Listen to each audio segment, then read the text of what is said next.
যাদের দই তৈরিতে বারবার সমস্যা হচ্ছে বা যাদের দই ঠিকমতো বসে না, তারা কিন্তু এইভাবে এরকম এই রেসিপিটা ফলো করে প্লাস্টিক কাপ অথবা বক্সের মধ্যে দই বানিয়ে দেখতে পারেন।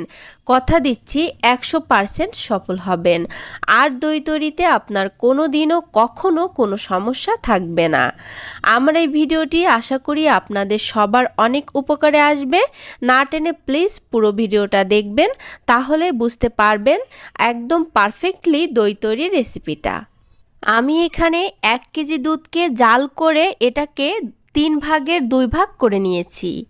তারপর উপরে যে সরটা পড়েছে আমি এই সরটা উঠিয়ে রাখছি। এই সরটা আমি পরে ব্যবহার করব। আমি আজকে সর দই তৈরি করব। সর দই কিন্তু তৈরি করা খুবই সহজ। অনেকে কিন্তু ভাবেন সর দই হয়তো বা আলাদা প্রসেস আছে, তবে না, এরকম যদি উপরে সর পড়ে সেটা আপনারা উঠিয়ে রাখবেন এবং পরবর্তীতে দিয়ে দিবেন। তারপরে আমি এখানে 1 কাপ চিনি দিয়ে দিলাম। চিনিটাকে আমি ভালোভাবে দুধের সাথে মিশিয়ে জাল করে নেব। আমি 2টা উতল উঠিয়ে নেব এই দুধে, যাতে করে চিনি থেকে যে পানিটা বের হয়েছে সেই পানিটা যেন টেনে যায়। এই চিনির পানি যদি না টানানো হয় তাহলে কিন্তু এই দই থেকে পানি জমবে। আপনারা চাইলে এখানে কিন্তু 2 চামচ গুঁড়া দুধ ব্যবহার করতে পারবেন, সেক্ষেত্রে কিন্তু দইটা আরও একটু ভালো হবে। তারপরে আমি এখানে ক্যারামেলটা তৈরি করে নিব। এজন্য একটি পাত্রে আমি 1/2 কাপের 1/3 কাপ চিনি দিয়ে দিয়েছি। এখন এই 1/3 কাপ চিনি থেকে আমি ক্যারামেলটা তৈরি করে নিব। যখন চিনিটা এরকম পানি গলে একটা ব্রাউন কালার চলে আসবে, তখন আমি এটার ভিতরে দুধ দিয়ে দিব। দুধ দিয়ে ভালোভাবে দুধের সাথে মিশিয়ে নিব। এই ক্যারামেলটার ভিতরে আগে থেকে অল্প একটু দুধ দিয়ে তারপরে মিশিয়ে নেবেন, তারপরে কিন্তু পুরো দুধের সাথে মিশাবেন, তা না হলে কিন্তু দুধটা কেটে যাওয়ার সম্ভাবনা থাকে। এবার ক্যারামেল দুধটা আমি যে দুধ জাল করে রেখেছিলাম দই বানানোর জন্য সেই পুরো দুধের ভিতরে দিয়ে ভালোভাবে আমি এই দুধের সাথে মিশিয়ে নিব। এরপরে আমরা চলে যাব অন্য একটা প্রসেসে। আমি এখানে টক দই ঝরিয়ে নিয়েছি। আমি এটা 1 ঘন্টার মতো এভাবে একটা স্ট্রেনারে দিয়ে ঝরিয়ে নিয়েছি। এই দইটা আপনাদের যদি ফ্রিজে থাকে তাহলে অবশ্যই নর্মাল করে নেবেন, তা না হলে কিন্তু দইটা ভালো হবে না। এবং এভাবে পানি ঝরিয়ে নেবেন অন্তত 1 ঘন্টার মতো। তারপরে আমি এখান থেকে 3 টেবিল চামচ দই নিয়েছি, টক দই, যেটাকে আর কি বীজ দই বলেন আপনারা সবাই। এবার এটিকে আমি ভালোভাবে ফেটিয়ে নিয়ে এটার ভিতরে আমি এই দুধটা মিশিয়ে দিলাম। এই দুধটা যখন আপনারা মিশাবেন তখন দুধের টেম্পারেচার আপনার হাতে সহ্য হবে। আপনি একটা আঙ্গুল চুবিয়ে রাখবেন, দেখবেন যে আপনার হাতে সহ্য হয়েছে। সেই দুধটার ভিতরে আপনারা তখন দইটা মিশিয়ে দিবেন। এর আগে যদি মিশাতে যান বেশি গরম থাকা অবস্থায়, তাহলে কিন্তু দই ভালো হবে না এবং দুধটা কিন্তু কেটে যাওয়ার সম্ভাবনা থাকে। তারপর আমি এরকম একটা প্লাস্টিকের বক্সের ভিতরে এই দুধটা দিয়ে দিলাম। দিয়ে এবার ঢাকনাটা দিয়ে দিব। ও আচ্ছা, আমি এখানে সেই সরটা ব্যবহার করব। আমি যে সরটা রেখে দিয়েছিলাম এটাকে আমি উপর থেকে দিয়ে দিব। এই সর দইটা খেতে কিন্তু অসাধারণ, মানে সবথেকে বেশি মজা লাগে এই সর দইটা। তারপরে আমি এই ঢাকনাটা দিয়ে দিব।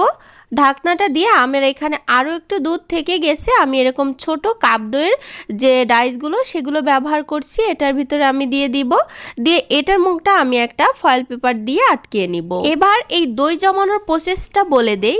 আপনারা শীতকালে অনেকেই দই জমাতে ভয় পান যে দই শীতকালে জমবে কি না, তবে এই ভয় পাওয়ার কোনো কারণ নাই। আপনাদের বাসায় যদি মাইক্রো ওভেন থাকে তাহলে সেই ওভেনটাকে আপনারা আগে 10 থেকে 15 মিনিটের জন্য 180 ডিগ্রিতে প্রিহিট করে নেবেন।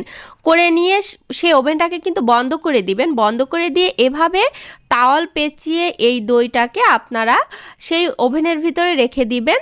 এটা আপনারা একটু 8 ঘন্টার মতো রাখবেন। 6 ঘন্টায় হয়ে যায় গরমকালে এবং 8 ঘন্টায় কিন্তু আপনারা শীতকালে করতে পারবেন। 8 ঘন্টা পরে আমাদের দইটা দেখেন কত সুন্দর জমে গেছে। আমি আপনাদের খুলে দেখাচ্ছি কেমন হয়েছে। আমার কিন্তু আরও অনেকগুলো দইয়ের ভিডিও আছে, আশা করি আপনারা দেখে নেবেন। সেই দইগুলো কিন্তু এর থেকেও ভালো হয়েছিল, সেগুলো গরমকালে করা। শীতকালের দই সাধারণত একটু এরকম হয়, তবে গরমকালের দই কিন্তু একদম পারফেক্ট থিকনেস আসে। আমার কিন্তু অনেকগুলো ভিডিও আছে, আপনারা দেখে আসতে পারেন এবং আমি শেষে দিয়ে দিব, ডেসক্রিপশন বোর্ডে দিয়ে দিব, আপনারা দেখে নেবেন। দেখতেই পাচ্ছেন দইটা কিন্তু সুন্দর জমে গেছে। শীতকাল হলেও কিন্তু অনেক সুন্দর দইটা জমেছে। দেখতেই পাচ্ছেন দই, সবগুলো দই কিন্তু অনেক সুন্দরভাবে জমে গেছে। এবার আমি আপনাদেরকে একটু কেটেও দেখাবো কেমন হয়েছে। আমি এই দইটা আপনাদেরকে একটু কেটে দেখাচ্ছি কেমন হয়েছে।